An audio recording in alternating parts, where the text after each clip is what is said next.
You know, we need someone to defend white men on this podcast. I'll do it. I'll be the hero you want and the hero you need.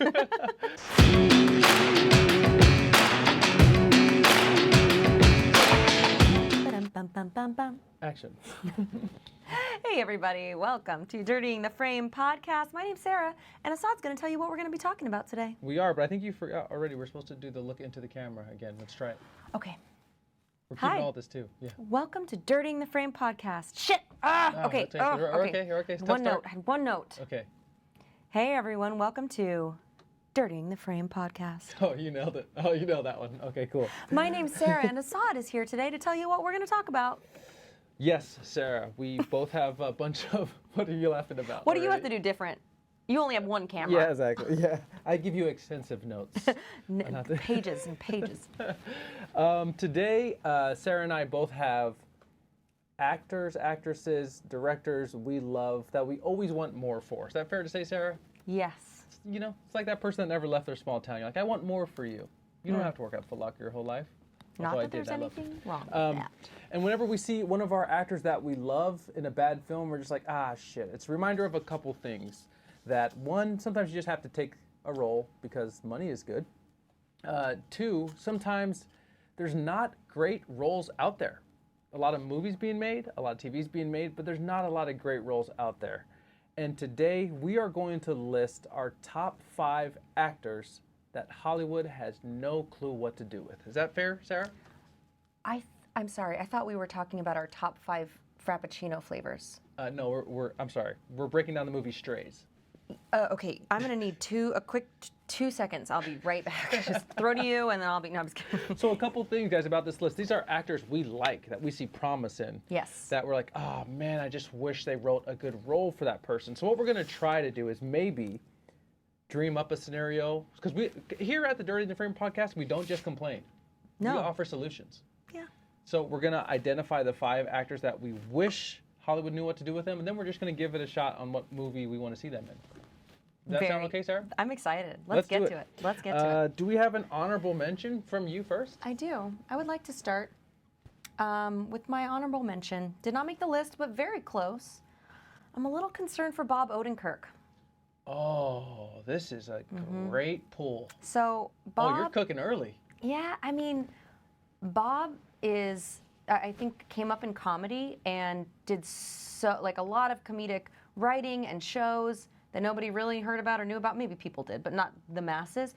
Then he did a little show called Breaking Bad, and then got a little tiny spin-off called Better Call Saul, which, Asaad, I'm not sure if you're familiar with it. Are you? Best fucking show fucking ever, period. It's Asaad's favorite show. And sorry to Sarah's mom for cursing. We'll edit it out, Chris. I'm sorry. Why are you gonna lie? Why are you gonna lie to my mom? We're not editing it out. I'm not. I'm too lazy. Yeah, he's so good. I think he's a great comedic actor. I think he's a great, just straight drama actor. But I'm a little concerned that after Better Call Saul, what do we do with him? This is a great pull because it's no secret that aging in Hollywood's tricky for everybody, even men, Sarah. Even men, if you can believe it. I can't. And sometimes that dream role you land, I know actors always say this, is like, I might have the best role of my life. I might get $20 million off of it, but as soon as it ends, I'm out of a job. And you're just like everyone else that's jobless looking for the next job. And Bob Odenkirk had a great run on Better Call Saul and Breaking Bad universe. And Sarah, like Sarah mentioned, Better Call Saul is probably my favorite show ever made. But now it's like, now he's out of a job, and now what do we do? And it's tough for an aging man. You know, we need someone to defend white men on this podcast.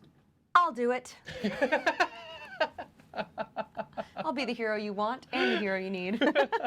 But good pull. He's not on my list, and I'm genuinely, a little concerned because I don't know what roles we want to see him in. Great pull. And also difficult when you've played such a great role so well for so long that I do think that people have a hard time seeing you as anything else. So that's another kind of thing. He was in that movie Nobody, which we both surprisingly enjoyed. I did enjoy that. An action movie that isn't the what is it? The Expendables, the old people. What's that movie called? Expendables is right. So maybe he could join those guys. I heard there's an opening. Bruce Willis isn't going to be doing that anymore. Okay. Good pull. This was my idea for the podcast. I didn't know if Sarah was going to be on board with it because it's kind of a strange idea. But boy, out the gate, you're crushing it. That's a great pull. Yes, thank you very much. What's your first honorable mention runner-up? Okay, now most of these actors we like, see a lot of promising talent, whatever. We want to see them more. I don't really love this actor, but I don't dislike her. Okay. I just feel like they don't have a space for her in Hollywood.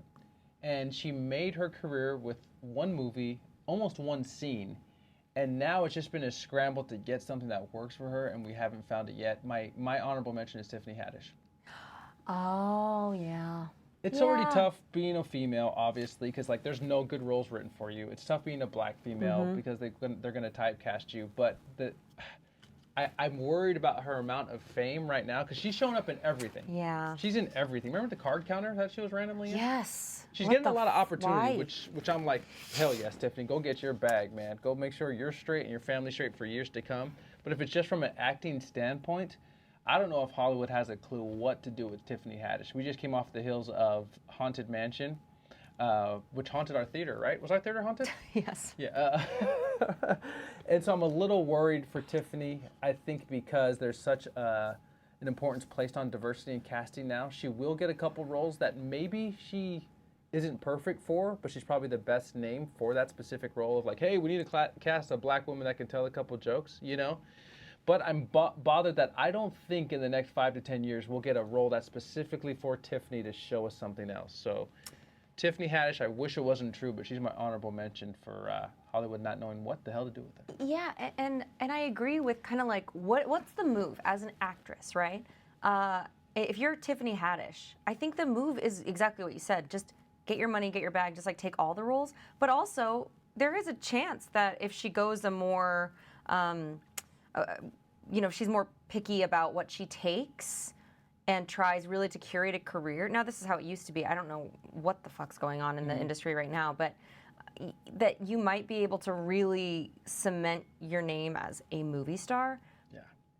But at the same time, you don't know that that's going to happen, and you could sit there and do your best to curate, and then Hollywood's like, no, we're not interested. She hasn't been in anything in a while. She's not hot anymore.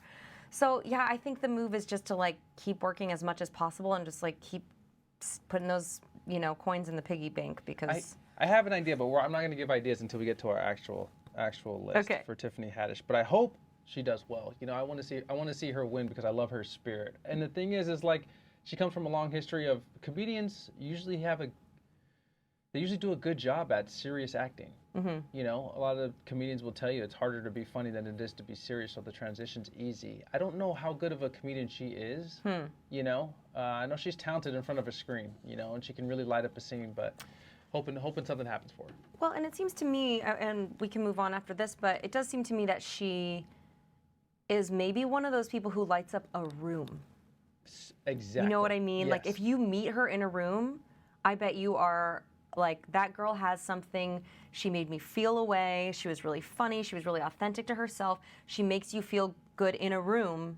And then the people are like, yes, we want to work with her. And then they put her up there, but they aren't setting her up for success, is my thoughts. It's a great thought. I really appreciate that input because auditions or being in the room with people, she's deserving those roles because she does feel like someone that lights people up.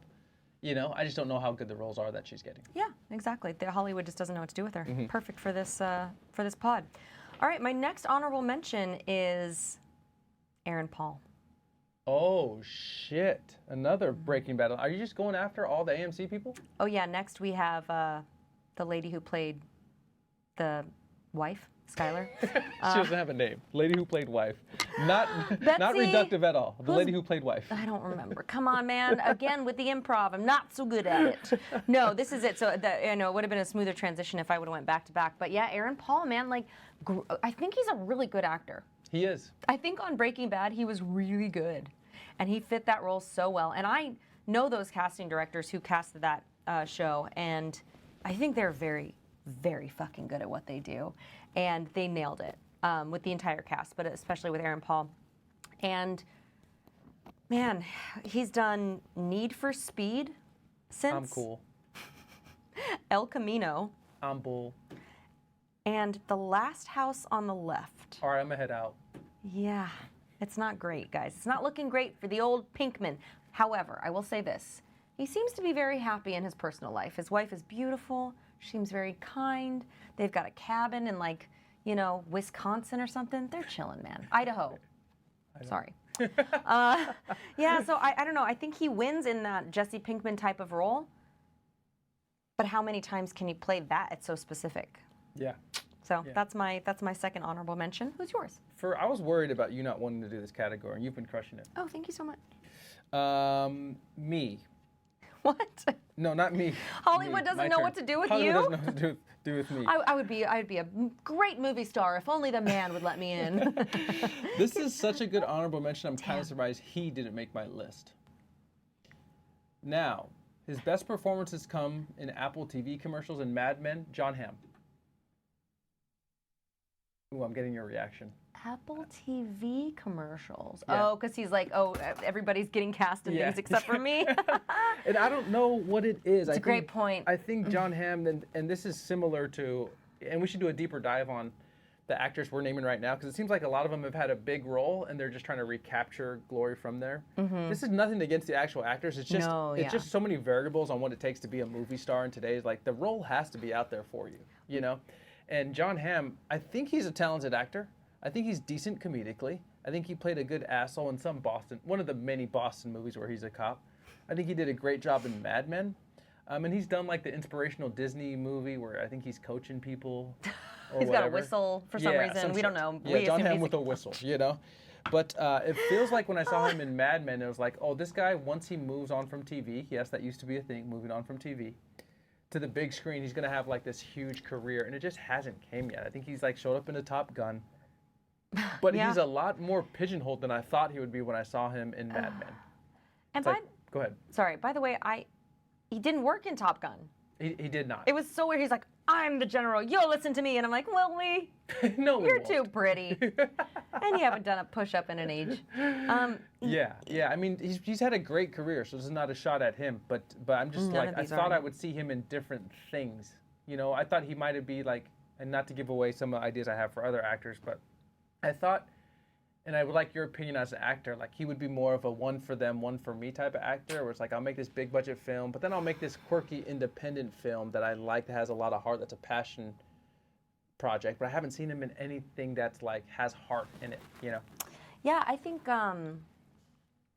with Jon Hamm, from what I've heard from podcasts and things that I've just heard about him around town, on the picket lines, as I say, is that he's really funny, like a really funny guy, but he's good looking traditionally. So I think that's where the kind of the old antiquated way of thinking of pretty people can't also be funny. If you're a leading man, you can't be the quirky best friend, right? And if you're funny, you can't be the quirky best friend if you're more handsome or prettier than the lead, right? So I think that's kind of where he's gotten lost in the shuffle, maybe. Mm-hmm. But I agree, and I also think we're naming all of these roles for these first couple of honorable mentions, maybe save for Tiffany Haddish, but where they've been very specific roles played by very specific actors that have worked very, very well. And then after that, Hollywood's like, man, we really loved you in that thing, but I don't, Hollywood tradition, like, everybody knows that Hollywood doesn't have an imagination. It's so crazy because you're like, you're the people who are making these dreams, it's all art and creativity, but it's become, a system more than it is about making art. And so the people who are high up making these decisions don't have a lick of creativity in their brain. They're like, data driven, and they're workers. They're not people who are like, oh, I can see you as this, and like, let's dream up a role for you. It's all very like, okay, you played this role. We got to find another role just like that role. Does that make sense? It makes perfect sense. And that's kind of how, I personally think about how the industry works on a broad scale. Yeah, definitely. Okay, so should we get into it? Yeah, I had one more honorable mention. Oh, I'm sorry, please. I know usually we only do two. The third one is, and I'll be short, because I liked her, and sorry to all my Irma Vep fans, but Alicia Vikander, I thought when she first arrived on the scene, I thought she would be in some really credible stuff. I thought she was gorgeous, but equally as talented. And sometimes, Sarah, you'd have to comment on this, sometimes like female actors are just a victim of nothing being out there for them. You know, Yeah. like Kate Blanchett is probably the best actor on the planet, and even she has to wait for something decent to come across her desk. You know? 100%. So what does that mean for Alicia Vikander? It's like, yeah, I'll take the big tentpole movie like Tomb Raider. If that bombs, then shit, I don't want to do that again. But there's no independent films out there that I like doing either. So really want to see her win because I think she's very talented. And I saw her in Irma Vep, the Apple TV series. I think it's on Apple or HBO Max. Oh, cool. I've never heard of that one. Where like she's in this, she's playing a American Californian, and she's in this TV series that's bad, and she looks like a bad actor in it, and she's not, which kind of burns me a little bit. You know, it's like, fuck, she's having to settle for the shit that makes her look worse than she is. But okay, I'm done venting. Now we'll go into our top 5, and keep in mind, Sarah, even if it's bad, you need to throw me an idea of what you would like to see these people in. Okay. I was just updating my list. I got a hot take on a cold blonde. I don't know what I'm saying ever. You guys, I don't like coffee. Hot take. I do not like coffee, and I drink it every day. It's so gross. It's so gross. It smells gross. It makes your mouth taste gross. And I made this coffee, and now I'm just holding it because I was cold. All right. My number 5 on this list is, and again, quick recap, we are talking about actors that we really like and think are very talented. We just don't think maybe they've been cast or given the right opportunities or picked the right things. Brian Tyree Henry. Ooh, Paperboy. Paperboy. He has been in films, to name a few, If Beale Street Could Talk, Widows, and Eternals. Where he wins for me is Bullet Train. Not a lot of people saw this movie, but he plays this sarcastic, dry, and drama really well. Do you agree? I love that. I don't know if I liked his role in Bullet Train. I'm actually kind of surprised you like what he did in that film. I did. I really bought it. I'm a big fan of his because, you know me, when we talk about diversity casting, if you're gonna play someone from the hood, I'm just like, hire someone from the hood. Because usually people that went to Juilliard can't play from the hood. And what he does in Atlanta, Paperboy, I'm like, I really thought he was like a hood nigga, to be honest. And and that's where he won me over. It's like, oh, I like that portrayal of like someone from the streets.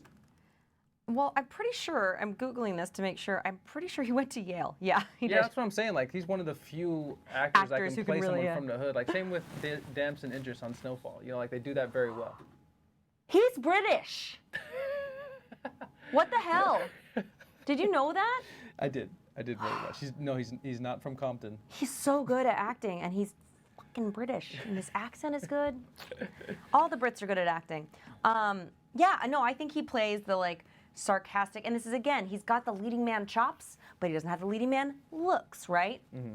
Traditional whatever bullshit. So you want me to make up an ideal role for him? I kind of wrote. I mean, you kind of like it. You kind of said it with Bullet Train, you know. Yeah, that's what I think. He plays that sarcastic, over it, really like monotone.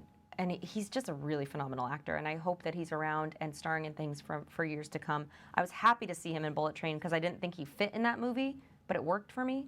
Yeah. So I buy it. Did you see Causeway with him and Jennifer Lawrence? I did on not. Apple TV? Yeah, I think you would dig it. It's another serious role that it's understated, but it takes a talented actor to be that understated. But he also has good comedic timing because he does. In Atlanta, he's really funny. He's phenomenal. You know, and serious, but he's also has that really great timing of just like that. Are you fucking kidding me, man? You know, like his timing is so smart and good, and he's a really smart actor. You know what I think he could do? What? That it's kind of very specific, but he could have been. It would have been a different movie. He could have been Seth Rogen's part in the rom-com with Charlize Theron when she's a president. Oh, we liked that movie. I've seen that movie like 2 or 3 times. I do like that film, and it's a different movie if Brian Tyree Henry does it, but I think he can pull that off. Oh, interesting. I disagree. Yeah? But I've never seen him as a bad actor in anything, so. Someone didn't see Eternals. Okay. I thought he was even good in Eternals. I thought he played it well, but yeah, it's just like, that's the thing too, right? We're just saying he's just been cast in these weird roles that aren't right. Yeah. Yeah. Slapped on as like an afterthought almost. Yeah. What is your number 5? My number 5 is someone that it's hard to find an actor I'm more high on right now that I'm more frustrated doesn't get good roles. And I think maybe pound for pound, if we ever do our top actors of working right now, he might be in the top 5. and his name's Mahershala Ali. Oh, I think now we're going to name a lot of black people on this list because traditionally there's not great roles for black people. Yeah. And it's starting to change, but still like. how'd you know? You haven't seen my list, but you're absolutely right. Yeah. Hollywood's traditionally hasn't made really great roles for black people unless they want to make a slave film. But You don't say. you don't say. But Mahershala Ali is tonally, he's almost perfect in every movie he does. He has this seriousness about him where he brings such a weight to a scene, but he doesn't give you that like, I'm an actor, everything's got to be so artistic. Yeah, he's not working at all. Yes, he had a movie on Apple TV, I'm sorry, about him dying and recreated himself, cloning himself so his wife didn't have to lose him. And he did phenomenal with that, but he does phenomenal in everything. And Hollywood hasn't really gave him that movie yet. Because I feel like he could be exalted into superstar status, but he just needs that one film, you know? Yeah, Swan Song. That one film, Swan Song, thank you. And if Swan Song had a bigger budget and came out in theaters, maybe it's different, you know? Or maybe if like David Fincher directs it, you know, maybe Mahershala Ali's the best actor in the world right now. But he hasn't had the right exposure. And sidebar, Swan Song has the best meet cute of any movie. I did think that was a really good meet cute. They both ate each other's candy bar. Great meet cute. Great meet cute. Another Love pod idea we might have to do. The best meet cutes in rom-coms. Yeah. But Mahershala Ali, I haven't seen him perform bad in any scene, in any movie. Every movie you see him in, it's like, whoa, it's like extremely watchable, you know? Like your eye gravitates toward him. Yeah. So really want something from Mahershala. Now here's my idea, Sarah. Let's hear it. He recently, with the acting strike and the writing strike, departed from Blade. He was pegged to play Blade, and they were filming. That's what I want him to be in. Oh. I know, it sounds weird. No, but it's just, is he not going to go back? No, he I left. don't get it. He, as far as I know, I think I heard like a month ago that he actually departed from it. Oh. Because they pushed it back with the writing and acting strike. So I don't know how much filming they got done. But he left it, and I was like, damn, man. I thought that amount of public views on him would maybe make his options go up in terms of other roles, and he could maybe like be in the Idris category. Maybe he could be punching lions in the desert too. But for a movie, and it doesn't have to be Blade, but I wanted him to have a big budget action movie that a lot of money was poured into. And then we rest all of that money on the shoulders of Mahershala Ali, you know? And I think he would bring it home. So it doesn't have to be Blade-like movie, but it has to be he's a leading man, he's strong, and the world revolves around him. Because I think if he proves that, then his options double, you know? That's a good point. And I think maybe even something like in that vein, but like I could see him fitting into Dune. Oh, that's a great like fitting example. into that Dune world because it's all very serious.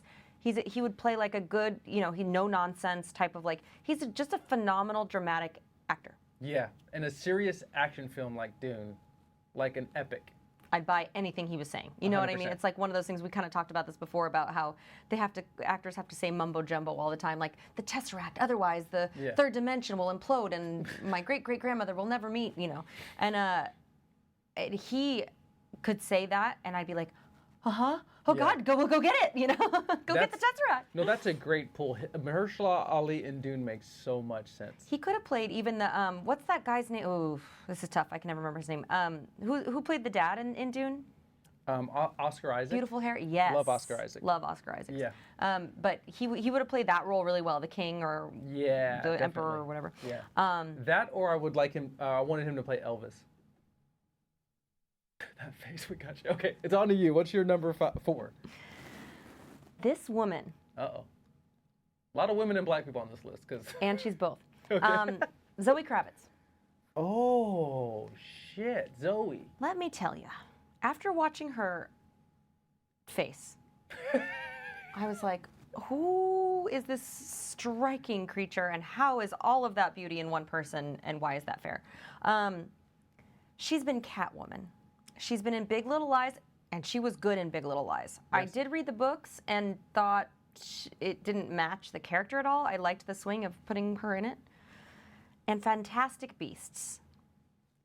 It's all like, okay, yes, she's an add to any movie, you know? But where she wins for me, and I was really upset by this choice. Normally, I don't care about this stuff, but High Fidelity, on Hulu. So damn good. So good. I haven't believed someone in that type of a role maybe ever. Like, she just playing the cool, laid-back chick who's like dating these guys and like hipster running around New York. Like, I bought every second of it, and I wanted to see. I liked the whole show, but I really, really, she is the person who sold me on that show. And I can't believe that Hulu didn't pick it up for a second season, or no one did. Yeah, that's one of the top shows that I would love to have another season from. And that's how everybody who I know who's seen it feels about it. So I don't know what the issue was. It might have been a budget thing. Yeah. But this is what I'm saying. Like, give her more of that kind of a role of that. You know, she plays a tomboy very well, because I think that might be a little bit of who she actually is, according to her, you know. And so I liked her as Catwoman. I've liked her in everything, but I just think Hollywood, like, look at this woman. She's a great actress. She's insane looking, like, gorgeous, and she knows how to command the screen. Put her in more stuff. Put her in more stuff. Hulu, you dropped the bag, bro. You fumbled the bag on High Fidelity. What did you need to give Gordon Ramsay another show? At High Fidelity, it takes place in a record shop. You didn't have the budget for that? Me and Sarah have that budget, and we're broke, okay? Reconsider, please. We don't need a 17th Gordon Ramsay show. We don't. Gordon Ramsay's auto mechanic. Well, you know, I mean, some of us do need another Gordon Ramsay show. You'll watch Gordon do anything. And I do. Gordon has a new show called The American Dream. He's not American, Sarah. Sir, yes, sir. Gordon. My favorite is when he's... They were recently on MasterChef at Dodger Stadium, and someone cooked something raw, of course. Oh, no. It's raw. You can't serve this to our heroes. I'm like, are the Dodgers our heroes now? They're our heroes? All right, I mean, Gordon. we love them. They're extremely talented, but most of the time you're talking about, like, firefighters, Vietnam vets, you know? He's like, the UPS drivers deserve better than this. Get out of here. Do you know that man's batting average? Gosh. Yes, yes, I agree. Hulu, reconsider. And I honestly, when I heard that news, it was so many years ago now, but I was like, oh, someone else will pick it up. It's too good. Everybody loves it. What a bummer. Maybe not a lot of people watched it. Here's my thing. I'm going to congratulate you and insult you at the same time. I think it's a great pool.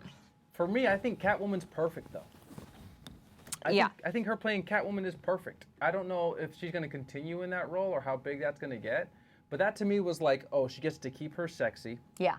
It's a quality movie. It's not dumb superhero movie. It's probably overly serious, but still you can act in it. You can still give a good performance. And it's big budget as hell. And you know, they got a bunch of young people to make a badass superhero film. I think that works. You know, that's not enough for you? What else do you want here?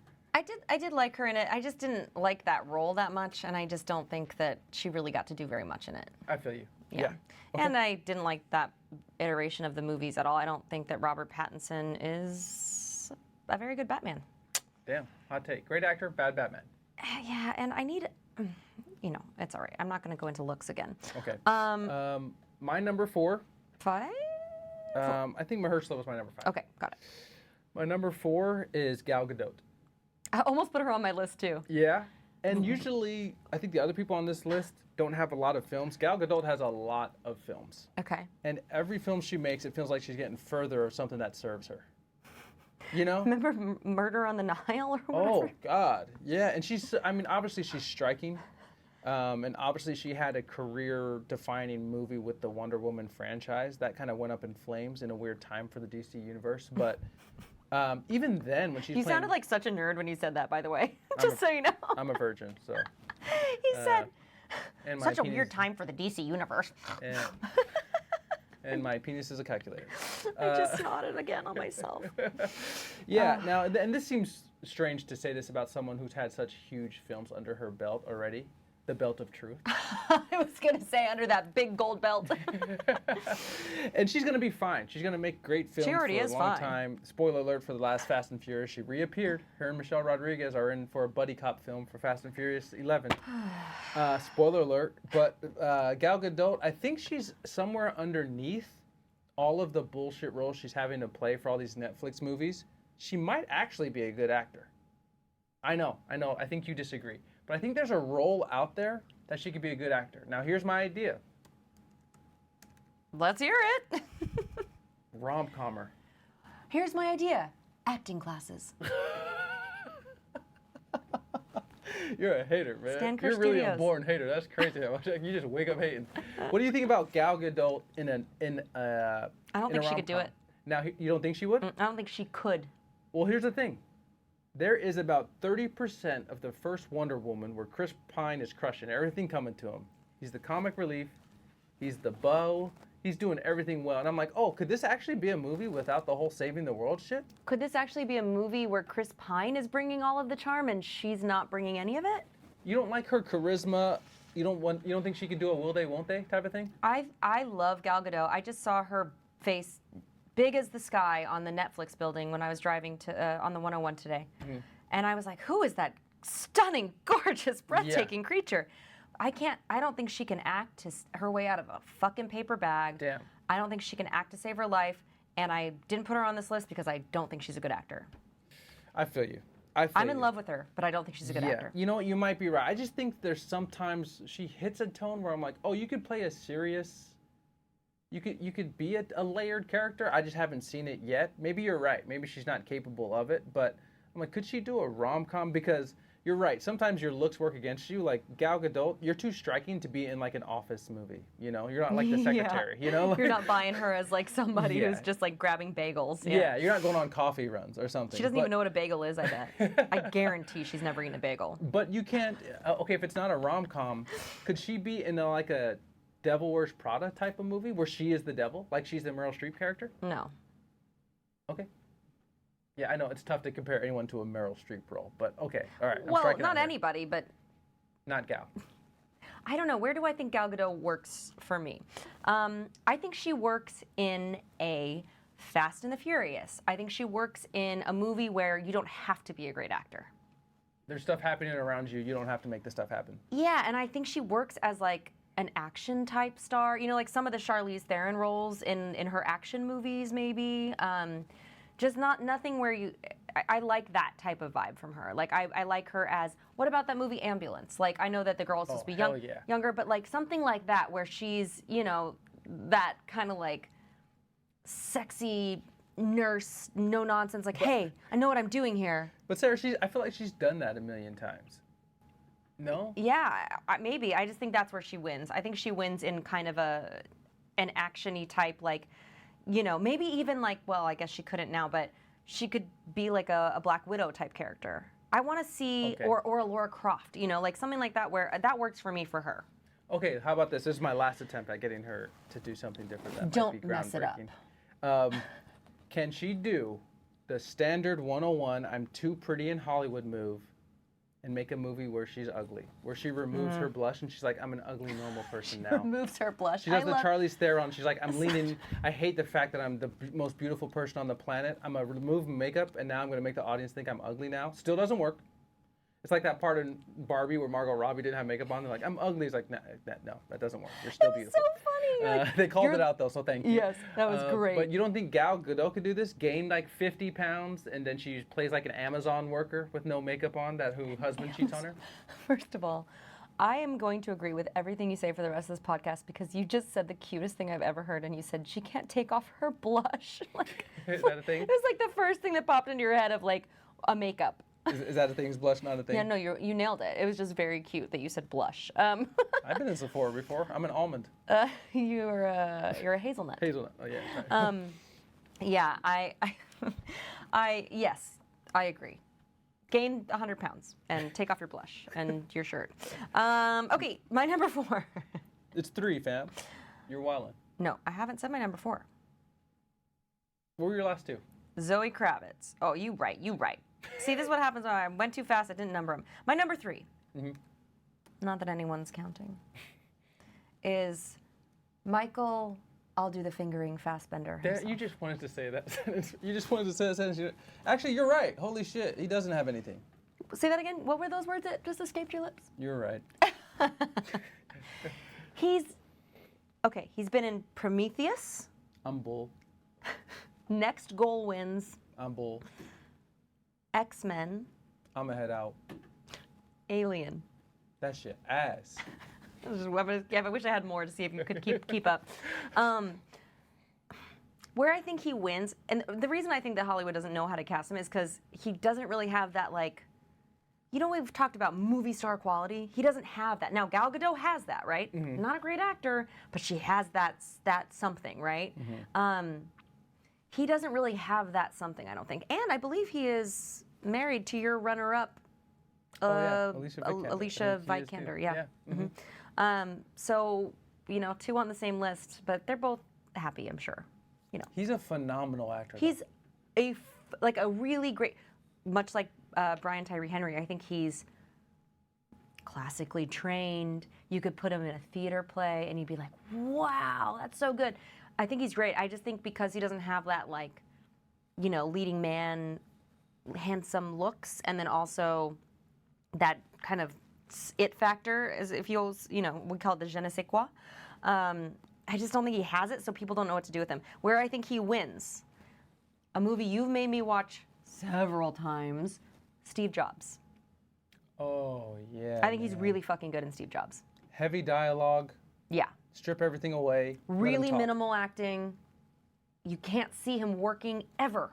You know what I mean? I don't know if that makes sense to people when I say that. I think it does. Explain that. So it just means like you can't see that they're acting. You can never see that they're acting. You just buy them in this role and you are in it. Kate Winslet, another phenomenal actor who's in this movie with him. Holy shit, when they're in a scene together, you're just like...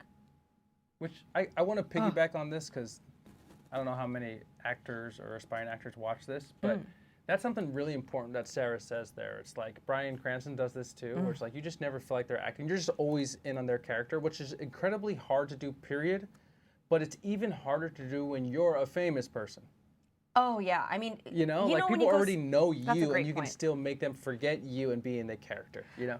Like if you go to see, you know, this movie and Leonardo DiCaprio is playing some, you know, King Arthur or some shit. Yeah, it's hard to not. There's certain actors that you can lose yourself in the movie and forget that you know who this person is, right? Yeah, like I loved the movie Ali, but for the whole time I was like, that's Will Smith playing Ali. It's hard for me to get past that. Yes, there are certain faces that just do that, and I do think there's so much strategy that goes into being a successful actor in this business, I think. But you know, Leo, I call him Leo.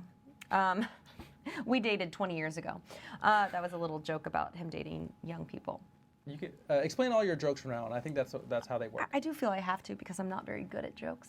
But you know, that's something that like Leonardo DiCaprio famously doesn't do a lot of press or pretty much any press, and that could just be due to maybe he has a terrible personality, and his PR people are like, maybe just don't do the interview. But I do think it goes to like, you aren't, even if he does a lot of movies and everybody knows his face, everybody knows his name, it does keep him off of our TVs and our phones. You know, he's not inundating us with interviews of himself. So that might be another strategy to be like, oh, I can suspend my disbelief and forget that he's Leonardo DiCaprio because he's not in my face all the time. You got pretty skin. You got pretty skin. What color is that? Mauve. Good pick. Thank you. Listen, I want my flowers for this topic. I think this is a very interesting pod. Good. Maybe it's too insider baseball for people, or maybe not enough, but I really dig this conversation. I think we should keep talking about if we think that this is a good pod or not. Maybe if we say it enough, the people watching it will be convinced. This is a good pod. Yeah, please watch it. Are you on me right now? This is a great pod. Like it. My third on my list is Denzel Washington's son. John David Denzel Washington, so that's wrong. The Equalizer Jr. And it's not for him. This is a unique experience where it's not for him lack of trying. He's taken some swings. Every movie he's done, and he has a movie coming out now that I don't know what the name is, that looks very interesting, and I hope it... He's fighting aliens, right? I don't know. Yeah, he is. Mm-hmm. And I hope that that does something for him. But I feel like I want him to be better in his movies than he is. And when I saw Tenet, I thought it was going to make his career explode. Mm-hmm. I thought, okay, cool, he's never coming back. He's going to be exalted in superstar status. But he was just okay in that film. In fact, watching that, you're like, oh, Robert Pattinson should be the lead of this film, you know? But he tries everything. He's tried big budget action films, serious action films. He's tried just like a dramatic, almost a play with Zendaya during COVID times when they're just in a mansion by themselves in the Hollywood Hills arguing for 2 hours. May I ask, because I didn't see that movie and I know you did, did he keep up with her acting wise in that? Because she's a great actor. He did. All right. And he's done a good job in everything he's done. Honestly, like I can't complain. but there just hasn't been that thing that's like, oh, he's here now. And I guess that's the commonality in all of this, the people on this list. Right, But exactly. I'm just like, oh, I was waiting for him to break through, and I feel like if he doesn't do it in the next 3 or 4 years, he's going to be subjected to like shitty movies the rest of his career. Now here's my pitch Okay. for John David Washington, Equalizer Jr., because he's already came a long way from being in Ballers. You would have thought that would have sunk his career in the beginning. You forgot about Ballers. No, huh? I was trying to remember what it was, and he played a football player, and the first thing we saw him, and that's so funny with The Rock. Oh man, remember the last like seasons of Ballers? Like The Rock was probably on set for like 2 days. He was like filming scenes from his car. Why was he in that show? That's hit Netflix, so I expect more people to get hip to Ballers now. But Really? John David Washington, you're not gonna like my idea for him. But it's not slasher. But I think he plays a thriller. This house is haunted movie. I could see him in, like, the Jack Nicholson role, like, here's Johnny. Yeah, Or give him where's- I don't know, give him a baby girl that's 4 years old. Give him Zazie Beetz as his wife, and then the love house Zazie. starts turning him slowly. I love that. Right? And I'm in it for doesn't it. have to be gory. We don't like the gory, but I'm like, oh, maybe if we show him as a bad guy. We haven't seen him as a bad guy yet. Yeah, because he has really big eyes, so it feels like he could really, sell Yeah. that, like, slowly kind of going crazy and do this. Yeah. And he's worked with, I mean, his dad's the best actor in the world. He's worked with Spike Lee on Black Klansman. He's worked with Christopher Nolan on Tenet. He worked with Zendaya on that film. I'm sorry, the name's escaping me. But, like, he's tried a lot of things, just nothing's hit yet. So, could he have been in Nope? Nope. Sorry, I didn't even think about it. I was just trying for the joke. Explain the joke. Could he have been in Nope? I mean, Daniel Kaluuya is the GOAT, so I it's not like we want to love replace him. Daniel Kaluuya. No, I don't know. I don't think this is, again, I hate to be just like constantly negative, but I don't think he's a good actor either. Oh. And I think in Tenet, I was like, oh, that's cool. Yeah. Like, that's a cool choice. And like, you're giving like a black young man the lead in your film, Chris Nolan, unheard of, and I thought it was a cool choice. I don't know that he's the best actor, unfortunately. I feel it. Yeah, I was kind of worried about that too. Yeah. On to you. But I really do like that idea of putting him in something like that. Yeah, make him a villain. Make him the good dad that kind of Yeah. slowly turns into a, possessed or whatever. You're going to hate me for this, so we can cut it if you want. But Okay. what was that movie with, where, oh, I know what it was. It was, never mind. I'm abandoning. It was going to be one of those. And then that guy from The Thing, he would have been, I agree. I think he'd be good. I can Google and you No, know it's any okay. actors? I we're moving don't. on. Okay. Elizabeth Moss was in it, but it was the one where The they were Invisible Man? all... No, I think it was the other one where it was another horror film where it was kind of that one in between Get Out and Nope. Oh, Us? Yeah. Oh, yeah, he could have done that. Brian Tyree Henry did that, though. Well, Yeah. we love him. Yeah, we do love him, but he could have done that very well. Yeah. Something like that I could see, him fighting for his family, being a big, strong man type of a thing, for sure. Okay. We are at my number 2. One of my favorite people on this planet. Oh, Matt Damon. No, I think he's fine. Idris Elba. Molly. I'm not supposed to have an accent in Molly's game, but sometimes it comes out when I have to speak fast. Molly. I'm American. I'm from New York City, Molly. What It is part of New refreshing. York is that, Idris? Manhattan. It is refreshing to see a British person play an American person. It's not something that we see too often. I'm heading down Manhattan to get me some chips and... All right. Yeah. I'm done. You couldn't think of what they... Yeah, I don't Some know. chopped cheeses. Did you say chopped Jesus? No. I'm gonna punch this line in its fucking face, Molly. Yeah. So that's the thing. So he played Beast, a father who punches a lion in the face for his kid. Would you punch a lion in the face for me? Yeah. Okay, thank you. I would die immediately. I'd be like, listen, I'm a Leo. I get it. We get feisty. He was in, speaking of lions, he was in Cats, Oh, shit. playing a cat. I use therapy to forget this, but okay. Very expensive. Turn Up Charlie, where he played a DJ. Thor Ragnarok, where he plays a spirit who knows things. I don't know, and can see things. Can you do that space work again? That was first. Oh, Molly. I'm getting a vision, Mole. Man, I love this man. Yeah, I know you do. You feel things for him. I think the things I feel are all below the belly button, and none of them are horny. Okay, so Idris Elba wins for me in what he was introduced to me as, which is Luther, DCI Luther. He played, those of you who aren't familiar with Luther, it's a BBC detective series that he was on, the lead on for several years. And he just does that grizzled, smoldering detective who's like, oh, you're a detective. You must be paid very well because you're wearing a $6,000 Armani coat. You know, but he looks fucking cool in it. That's where he wins for me. And he wins for me as James Bond.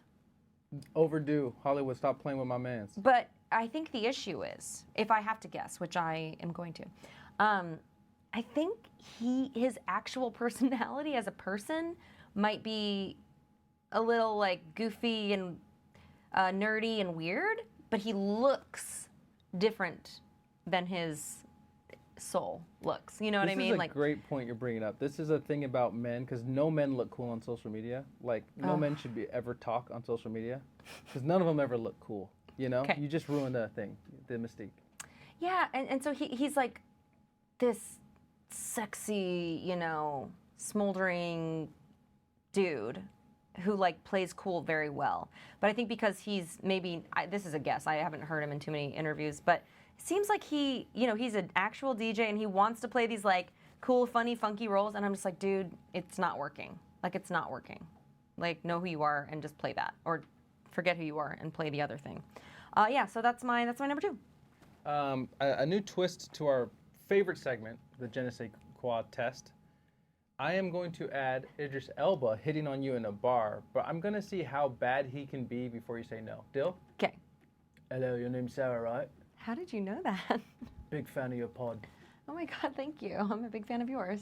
You know I punched the shit out of lions, right? I saw that. It was very sexy. Anyways, me and the bros are gonna go hacky sack outside. Cool. Can I join? Really? You're gonna let him hacky? And you're still baby, with him? you could go on and on and on and on and on and on and on. All right, never mind.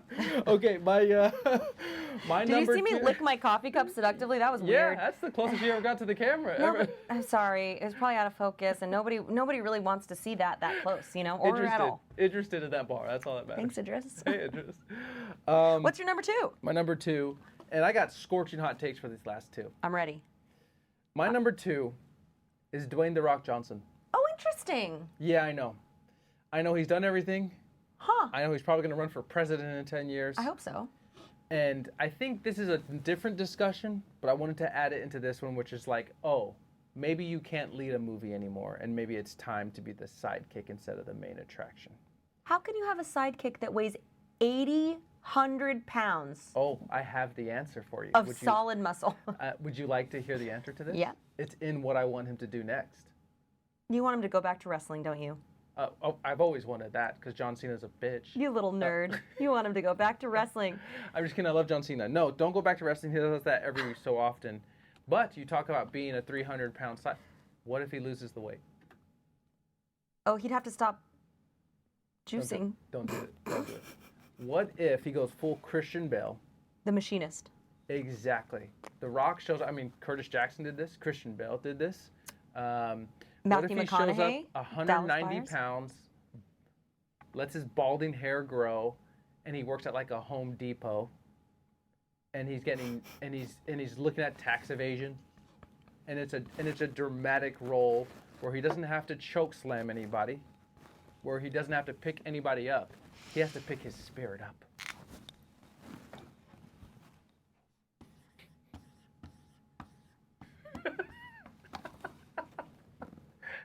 You're not here for the Dwayne "The Rock" Johnson's dramatic role, and you know what they'll do, right, Sarah? He'll drop The Rock if it's a serious movie.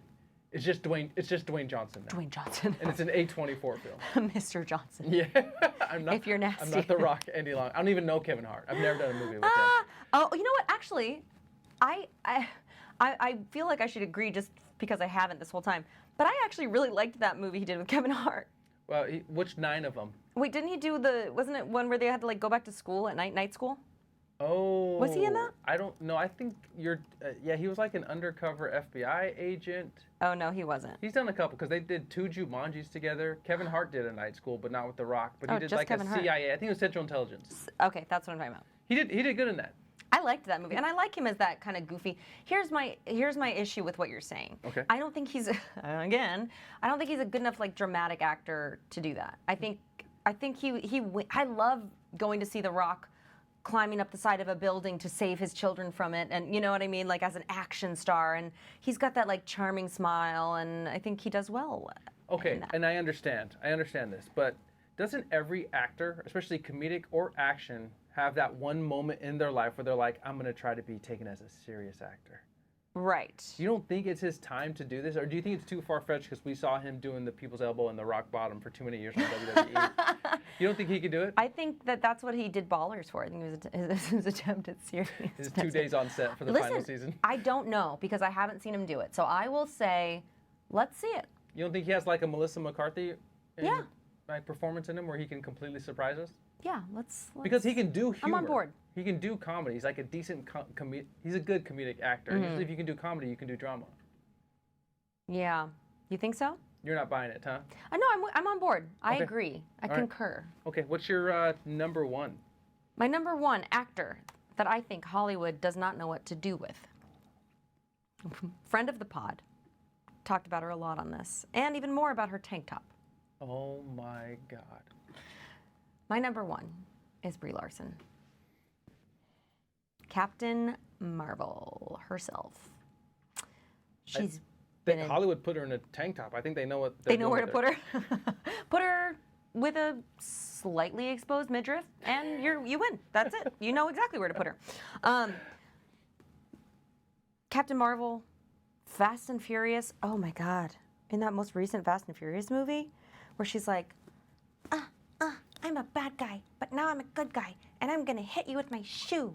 It's like, what are we watching? Why are you in this movie? Who are you? Unicorn Store on Netflix. That was her movie that she wrote and like directed, and she played this like hippie chick who like literally just doesn't even give a fuck, and she just like did not work. Now, she is going to be in a new movie, or it might be a show actually for Apple called Lessons in Chemistry, which I actually just finished that book. Don't love the casting choice, but I'm gonna give her the benefit of the doubt and hope that she works in it. This woman is kind of a on the spectrum kind of scientist who doesn't, in the 1950s, who doesn't buy into, you know, women having to just be in the home and just being homemakers and things like that. And she ends up getting a cooking show, but she approaches it from a scientific point of view. And she's supposed to be a little bit odd and very, very smart, but a little bit like socially weird. So it might work for her. I think she could possibly do it, and I'm hopeful that she does it well. And as we've said on this podcast many times, where I think she wins is the movie Room, or The Room. I get the two confused. She is so good just right here, really still, not doing too much. And I feel like Hollywood keeps trying to cast her as this movie star, like Scarlett Johansson, and I'm like, she's not that. She's not bubbly. No, and I think she's more like Michelle Williams, Carey Mulligan. Like, she wins in more like bigger indie films, I think, kind of doing less. And I think she's really, really good at that.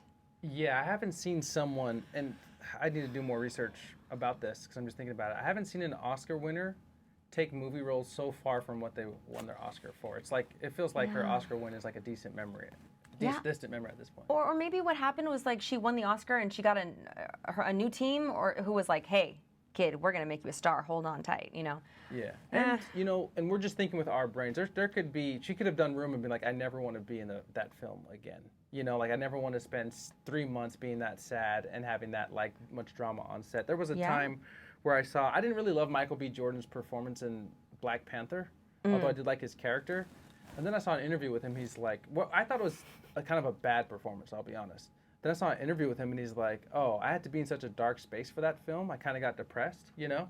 And that might have been actor bullshit, but it gave me a little bit of perspective. I'm like, damn, man, that'd be tough, even when it doesn't deliver for people like me who are like, that sucks. It's like, that really took something out of him, you know? And so maybe Brie Larson just doesn't want to visit a movie again where she's stuck in a room with a kid, you know, getting sexually assaulted and shit, you know? Alternatively, maybe I don't think this is true, but we can't rule it out because we haven't seen her in anything good since. Maybe The Room was a fluke. Maybe she was just good in it because she didn't have to do too much and didn't have that many lines, and maybe that's why we're like, because I saw her in that, I was like, holy crap, like, wow, you know. Yeah. Maybe it was just very well written, very well shot, very well edited, firing on all cylinders, and maybe even if you give her another role like that, like Tully, like she strikes me as like a Charlize, but in her acting bag, not in her movie star bag, because Charlize does both. You know, Yes. Charlize Theron can do a big action film where she just like kicks ass and doesn't have to act, and she can also do really serious, really great dramatic work, and I think she kills at all of it. But maybe she just does the Charlize Theron like Tully. Yeah. You know, I could see her in that movie doing well, but I don't know, man. Yeah, I think she wins where like there's something baking under the surface, which is hard to do as an actor, but it always feels like Brie Larson has something going on under the surface. Yeah. So right roles for her in that. Yeah, you know.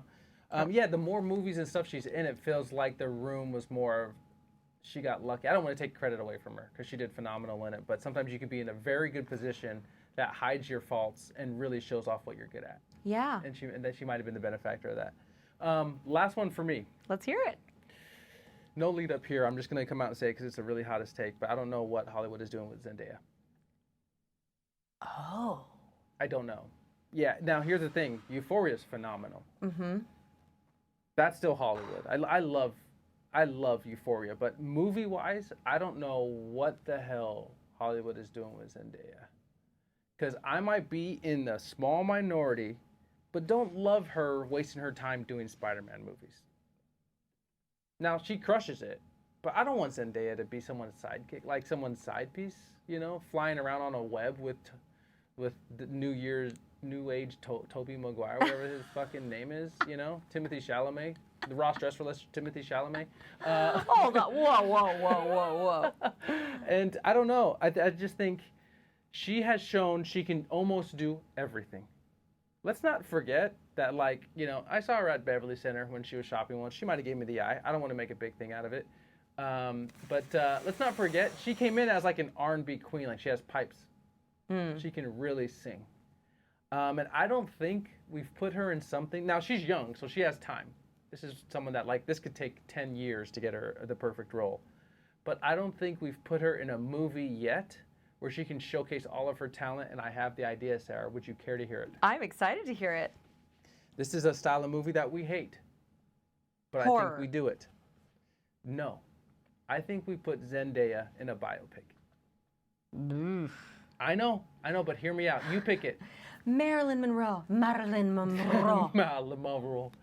You pick it. Maybe she plays Shaka Khan, Mary J. Blige, I'm with you. Erykah Badu, She got the chops. Monica. You know, maybe she does a biopic like that. Maybe Beyonce. I know. It's crazy when you hear it, but give it a second. Give it 2 seconds right now to think about. Ooh, you kind of like it, I can tell. It's just, yeah. I mean, yeah. It's just, yeah. I'm just thinking more aesthetically, but yeah. I mean, I think that girl can act her face off. You give her a biopic where, like, of course, she has some drug addiction. She has some daddy or mommy issues or something that, and at the same time, while her parents aren't accepting her during the day, she's crushing shows at night, selling all that out. I think, I think this is someone who's going to win an Oscar, right? Oh, yeah. Like, she's just destined to win an Oscar. Like, if we had to vote on all the 25 and unders, it's like, yeah. Zendaya is like the number one runner-up. I just And- don't know what that film is. I think the way we give out Oscars, it's like we want famous people to play another famous person to take them serious. Yeah, that's true. That is how they award Oscars. I would also like to say that I too saw Zendaya. She's a woman of the people. During the pandemic, I went to Ralph's on 3rd and La Brea, and was like, it was in the uncertain times when, like, nobody knew what was happening, and I had a grocery cart full of whatever I could find, just like frozen green beans, and like I was like, Asaad, I got food for us, and she was standing outside like with an army backpack, like a camo backpack, and like 2 of her friends, and I was like, hi. Can I kiss you on the mouth? No, because of the pandemic, right? Okay, not because of you don't want to, but because of the pandemic. No, I agree. I think she's phenomenal. I think she can do any and everything she wants. I'm excited to see.